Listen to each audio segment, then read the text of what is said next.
Hola, hoy vamos a hacer este bolso que está tan de moda, así que vamos a empezar y por fin dale like y sígueme para poder seguir haciendo estos vídeos.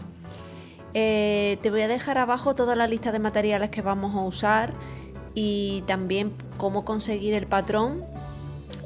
Vamos a cortar absolutamente todas las piezas. Yo he preparado los herrajes, como veis aquí, los forros.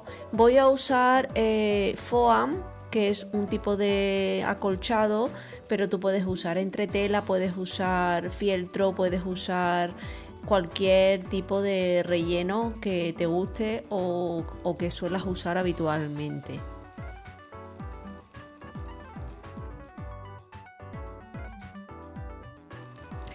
El foam que yo he usado es este que tiene una cara de rasete y lo voy a pegar con este spray de cola fijo. Simplemente lo voy a esparcir y se pega muy bien. Puedes hacerlo cosiendo el contorno, por ejemplo, si no tienes este tipo de spray, y también puedes hacer como un tipo de acolchado. Yo he aprovechado las rayas en este caso, veis, y se queda como con un poquito de relieve y se queda muy chulo también. Pero bueno, yo lo voy a hacer así y voy a pegarlo fuera porque es un spray que tiene olor y bueno, y ahora continuaré aquí. Voy a recortar lo que me ha sobrado de foam en estas tres piezas que son las que le he puesto entre tela.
Estas tiras que estáis viendo son las tiras para hacer los volantes.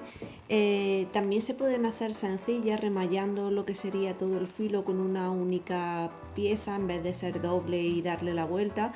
Por si tenéis pensado vender el bolso, por ejemplo, para ahorraros un poco más de trabajo y de tela. Sería un paso a tener en cuenta.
Aquí en esta parte, tanto en la parte exterior como en la parte del forro, vamos a dejar lo que sobraría de donde está la cinta, que sería aproximadamente esto, 1 centímetro, sin coser, o sea, solo vamos a coser la parte en donde está la cinta, ¿vale? Tanto en un lado como en el otro.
Bueno, y este sería el resultado. La verdad es que me ha gustado mucho la combinación de colores.